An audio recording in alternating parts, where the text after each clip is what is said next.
Hello guys, welcome to my channel. आणि आज आपण इथे बघणार आहोत चिकन मालवणी रेसिपी. तर चला मग सुरू करूयात. चॉप्स केलेला कांदा आपण परतून घ्यायचा आहे. कांदा परतल्यावर त्याच्यामध्ये 2 चमचे मीठ आणि 2 चमचे हळद टाकून त्याला पुन्हा फ्राय करायचं आहे. हळद चांगली परतल्यानंतर त्याच्यामध्ये आपण टाकणार आहोत क्लीन केलेले चिकनचे पीस. आणि चिकनचे पीस टाकून आपण त्याला पुन्हा फ्राय करून घ्यायचं आहे. जोपर्यंत चिकनचे पीस बारीक गॅसवर फ्राय होतात तोपर्यंत आपण दुसऱ्या गॅसवर एका पातेल्यामध्ये पाणी गरम करायला ठेवणार आहोत. याने चिकन शिजते पटकन आणि आपला टाईमही वाचतो. पाणी उकळले की ते पाणी आपण चिकनच्या पीसमध्ये टाकून त्याला उकळण्यासाठी ठेवणार आहोत. वाटण्यासाठी आपण 4 मोठे कांदे चॉप्स करून घेणार आहोत आणि खोबरं आणि डाळीची पेस्ट करून आपण घेणार आहोत. कांदा चांगला फ्राय करून घ्यायचा आहे.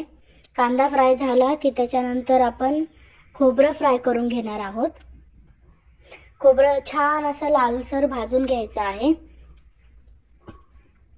खोबरं आणि कांदा फ्राय झालं की त्याच्यानंतर इकडे आपलं पिवळा रस्साही शिजलेला आहे. चिकनचे पीस छान असे शिजलेत. आपण आता हे वाटण काढून घ्यायचं आहे. टोमॅटो आणि कांद्याचं एक वाटण आणि कांदा आणि खोबऱ्याचं वाटण. त्याच्यानंतर कढईमध्ये आपण लवंग, मिरी, तमालपत्र, विलायची, तुम्हाला जे गरम मसाले आवडतात ते टाकून फ्राय चांगला मसाला करून घ्यायचा आहे. मसाला फ्राय झाला की त्याच्यामध्ये आपण 2 चमचे लाल तिखट आणि 2 चमचे घरचा मी कांदा मसाला टाकला आहे आणि 1 चमचा चिकन मसाला तुम्ही कोणताही टाकू शकता, सुहानाचा किंवा एव्हरेस्टचा कोणताही. त्याच्यानंतर हे चांगलं बारीक गॅसवर 15 मिनटं परतून घ्यायचं आणि तो मसाला आपण जो पिवळा रस्सा आहे त्याच्यामध्ये टाकायचा आहे.